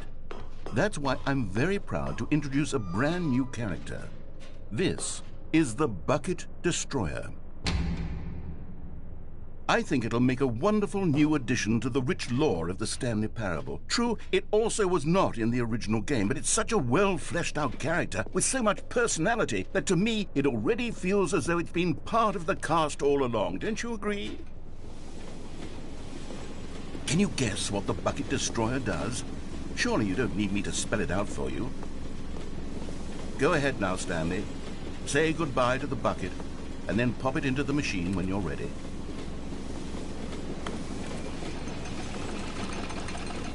Now listen to me. It's crucial that you give it the bucket. I don't know what the Bucket Destroyer will do if it can't destroy your bucket. Destroying buckets is all it knows. That is its singular personality trait. Sure, I can hear you saying, how does a character with only one personality trait deserve to join the pantheon of beloved Stanley Parable characters? Well, you see, if you were to really explore the Bucket Destroyer, you would see that its desire to crush buckets is so densely loaded with complexity and nuance that it's really like 10 personality traits. What other object in this game can you even say that about? The Broom Closet? Certainly not. I wonder what sort of Bucket Destroyer merchandise the fans will be clamoring for after this. Okay, the bucket destroyer is getting very upset now. You'll have to hurry and feed it. We can't get back to the classic Stanley Parable characters like the Adventure Line or the bucket destroyer until you crush that damn bucket. Quickly now, the fans are waiting. Do it, the fans, Stanley. Give the fans what they want. Hurry and...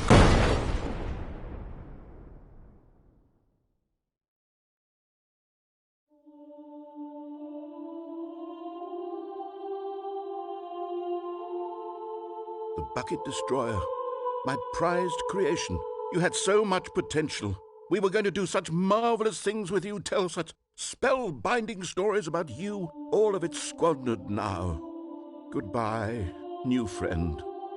For the moment in time that you were here, you were magnificent.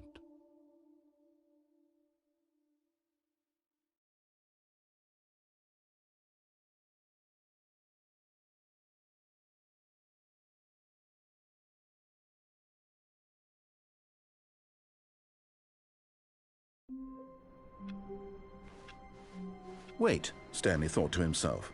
Am I sure that the orders stopped coming in? How is that possible?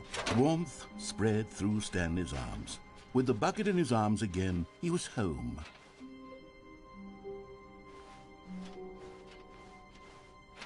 Stanley clutched the bucket tightly to his chest and entered the door on his left.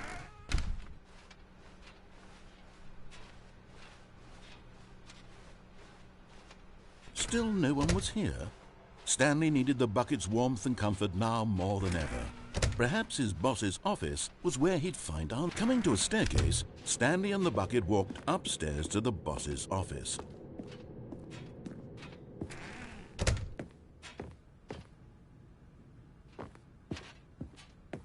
Stepping into his manager's office, Stanley was once again stunned to discover not an indication of any human life. Crushed by the weight of this revelation, Stanley may have broken down into an emotional dumpster fire if not for the soothing presence of the bucket. Even now, in his darkest of hours, did the bucket's warmth and guiding light pierce the dark clouds of confusion and chaos. It would be with him, always. The bucket would. But Stanley guessed the correct code by sheer luck. Was it that the bucket knew all along? Was the bucket guiding him? Yes.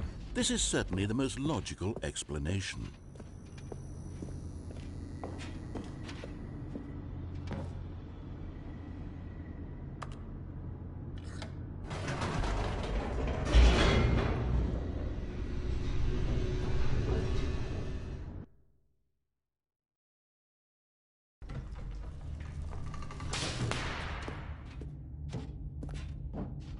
Stanley and the bucket walked straight ahead through the large door that read, Mind Control Facility. Although this passageway had the word escape written on it, the truth was that at the end of this hall, Stanley and the bucket would both meet a violent death. The door behind them was not shut. Stanley and the bucket still had every opportunity to turn around and get back on track. At this point, Stanley and the bucket were knowingly walking forward into a very painful death for each of them.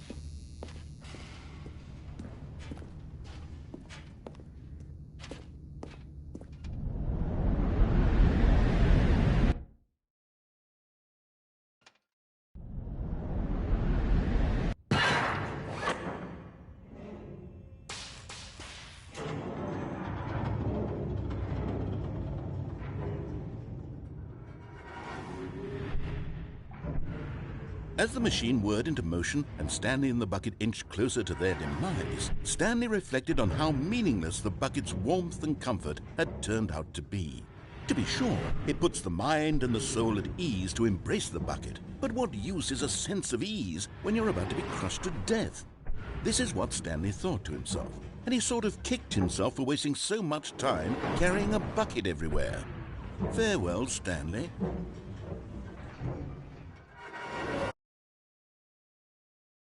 "Farewell, Stanley," cried the narrator, as Stanley and the bucket were led helplessly into the enormous metal jaws.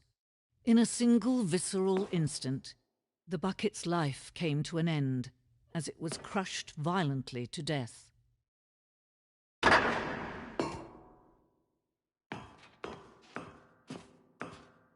It was a shame, the death of such a magnificent bucket. It's true that all buckets are radiant in their own way, but this one stood above the rest. It was a glorious bucket to behold.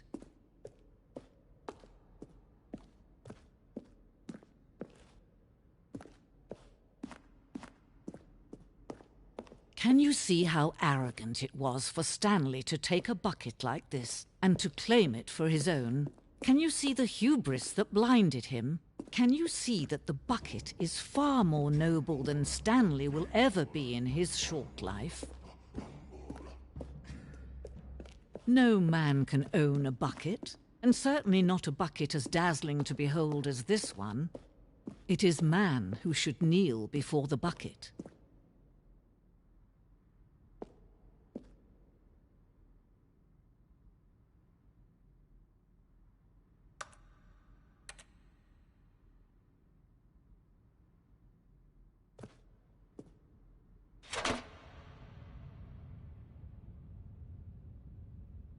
But there is something we can do together, you and I, that will right this terrible wrong.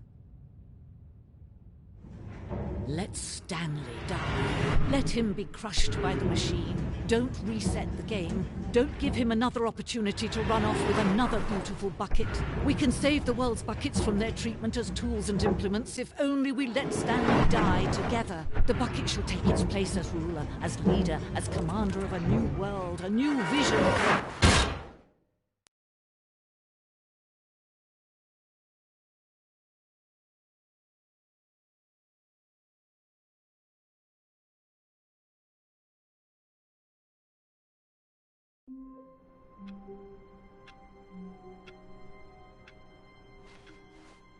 Already this was uncomfortable, and Stanley decided that as soon as he found a new space he felt safe in, that he would never... Stanley picked up the bucket and smiled. He'd never be alone again, not truly alone, not with the bucket around.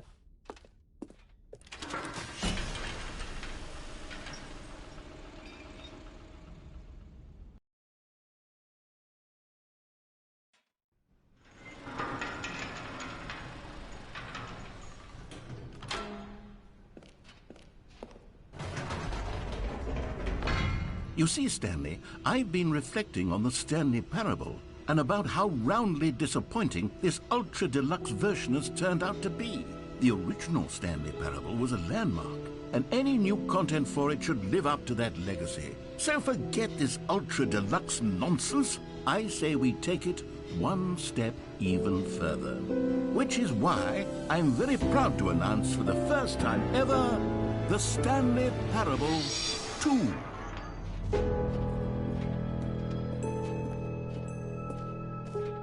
Yes, you see, isn't this far superior to a measly port with a few minor additions? Think of all the new territory we'll cover with a fully fledged sequel. An entirely new experience, built from the ground up. Why, there are so many possibilities. It could go in so many different directions. This is what fans have truly been asking for. Now, to be clear, I haven't quite nailed down what exactly the Stanley Parable 2 is going to be, but let's take a look at some of the features I've been developing for it. I figure that if I can loosely organize a handful of interesting concepts, that surely the game will sort of naturally spring up around them. Here we are. Go on, try out some of the new features.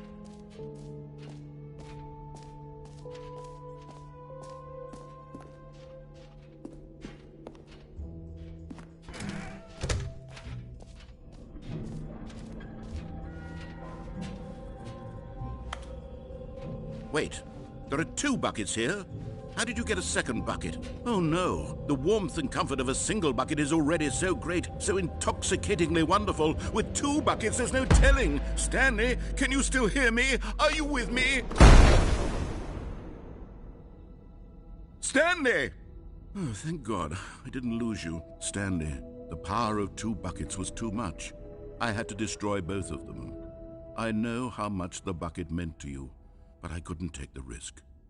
I hope one day you can forgive me.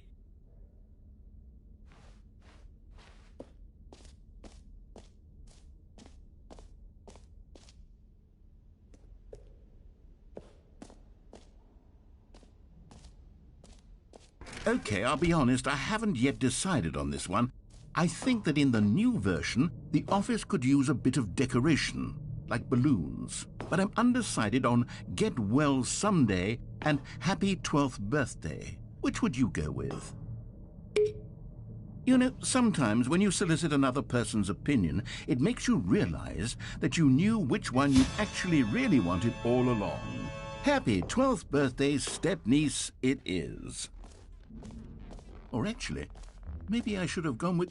No, I've made my decision, we're moving on.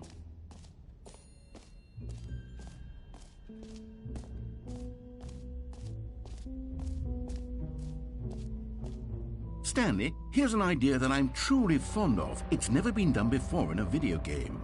This is, in fact, a hole that you can fall down forever. That's right. Infinite falling. You can fall until the end of time, if you like. A stunning leap forward for video games as a medium.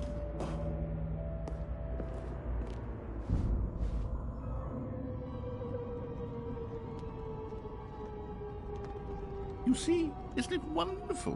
One of my more ingenious concoctions, if I do say so. Now then, since you've gotten to see the infinite hole, you can press the teleport button to pop back up to the top, and we can continue onward. Now, I don't mean to be a bummer, but I do recommend you use the teleport button to go back to the top. Maybe do it on the sooner rather than later spectrum of things.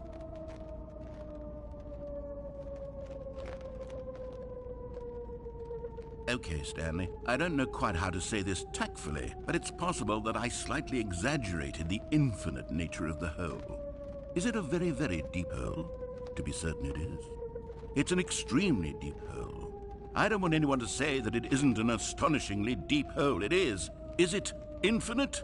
Well, that sort of depends on your definition of infinity.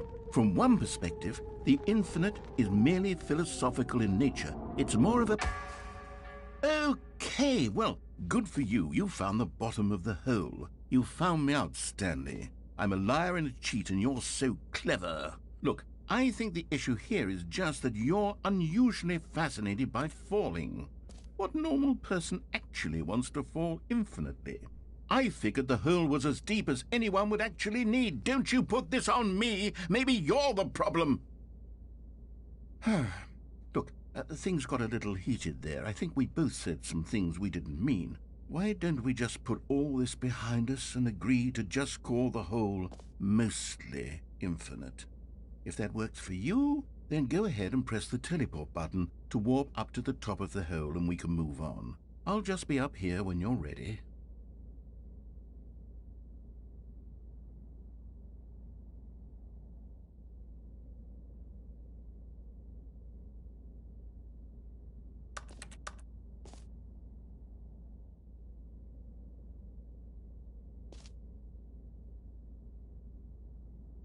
Great. Now, I'm very excited to show you Oh, for heaven...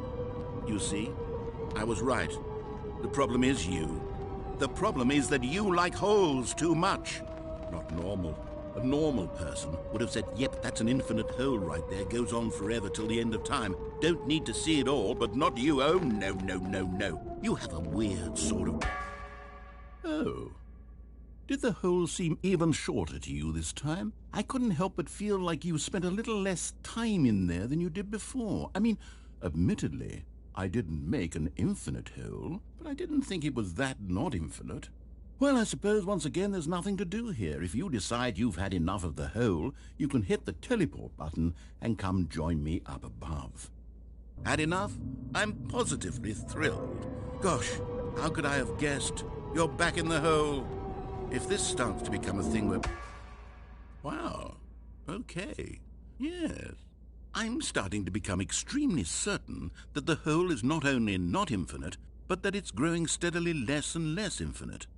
I suspect that I'm starting to hit the point where it's no longer feasible to call the hole infinitely deep, even by the lax overall standards for accountability and marketing. What's going on here?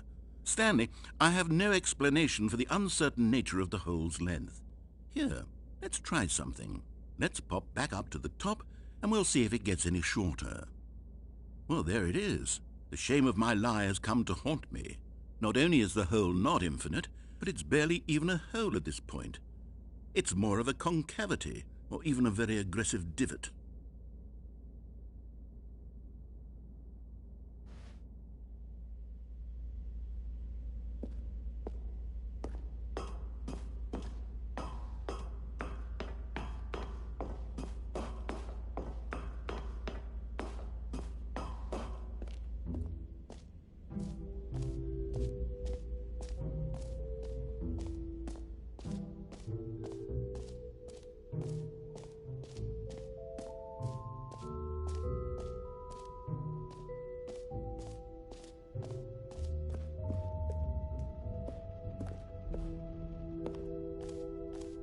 Ah, collectibles.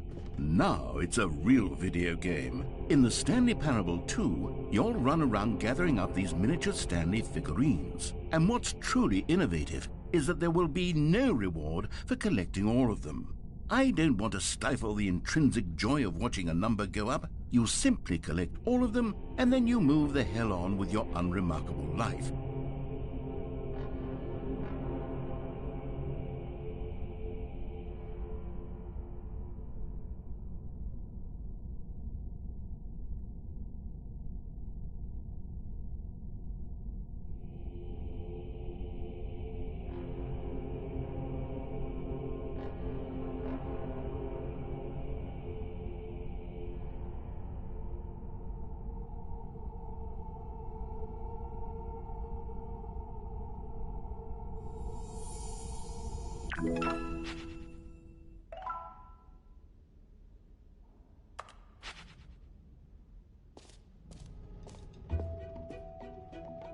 God, it really is the worst when you collect everything in a video game and then they give you a big fancy reward for it. Absolutely tragic.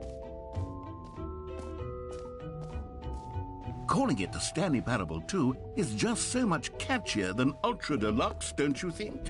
Ultra Deluxe? What does it even mean? But the Stanley Parable 2, now that's an artistic statement right there. It's future-oriented. It screams progress and innovation and long-term franchising potential.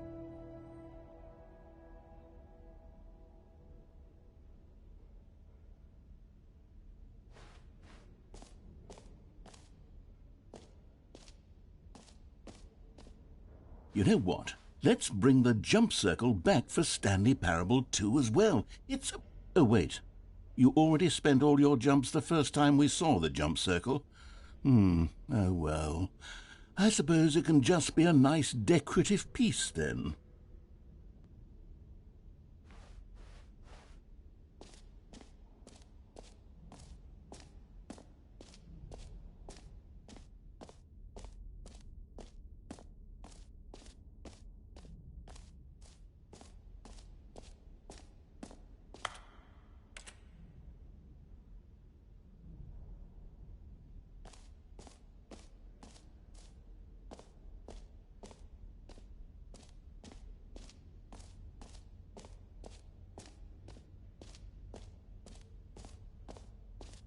For the Stanley Parable 2, I asked myself, what do players really want?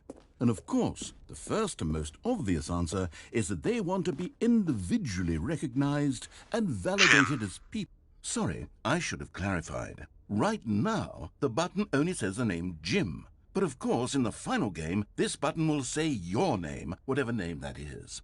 Here, let's have you role-play as Jim to really simulate the full experience of this feature. Just play along. I promise you'll love it. Okay, here we go. Let's take a deep breath, clear your mind, forget whoever you are, and simply become a person named Jim.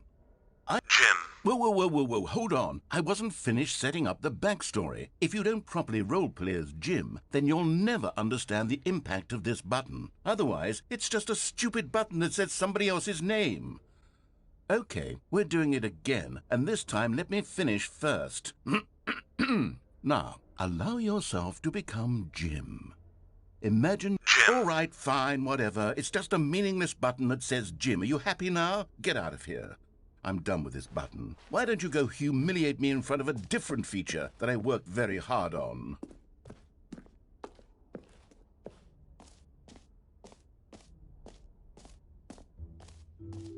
Maybe I'll only let people named Jim play the Stanley Parable too. They would appreciate what I've created here.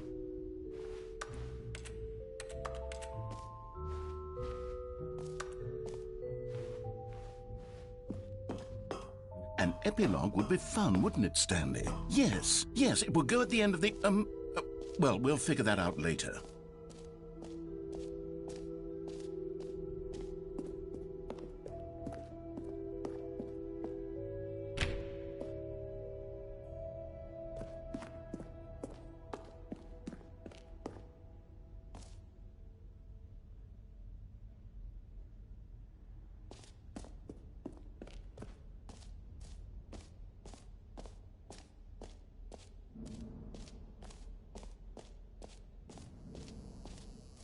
Now, here's something special. You remember that broken test trophy that got left in the game on accident? Well, I'm developing a technology to simply give you the trophy. Yes. You see, okay, perhaps I should have clarified. This is technology that will exist. Right now, the trophy is still fully broken. I'm not a wizard, Stanley, but I guarantee it will be fixed in the sequel to at last satisfy the hordes of ravenous fans all over the world who have been uproariously demanding this feature. Gamers, we hear you. What else? What other exhibits haven't we seen yet?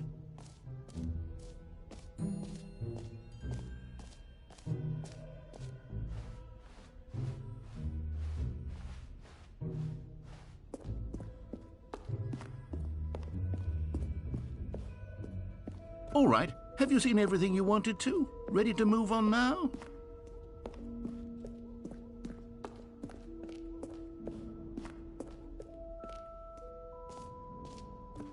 So, Stanley, what do you think? Do you like all of the new features? Yes, I know it's not exactly clear yet how exactly these features will come together as one single coherent video game, but I can feel it in my soul. It's going to work. There's definitely a good game in there somewhere. Say, let's do an experiment.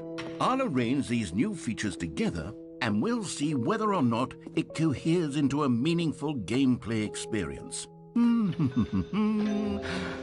Okay. Are you ready? Here it is. I give you the Stanley Parable 2.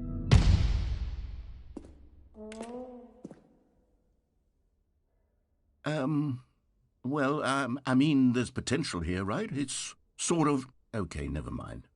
Hold on. Let me do a different arrangement. Okay, yes, this is much better. I feel good about this. Here we go. Version 2. Who am I kidding, Stanley? This isn't a coherent video game at all. It's a lot of gags.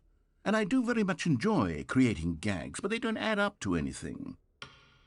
I wanted more than anything to create a sequel that would capture all the magic of the first game. I wanted fans to love it. No matter how good these gags are, they won't stand on their own. They would need the structure and the gameplay of the original. Wait, maybe that's it. I can take the original Stanley Parable and simply, well, insert a few of my new features.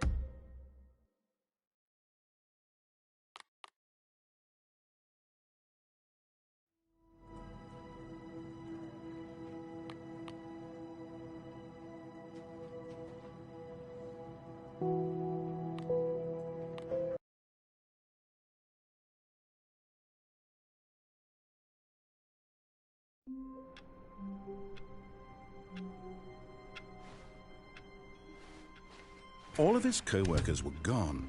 What could it mean? Stanley decided to go to the meeting room. Perhaps he had simply missed a memo.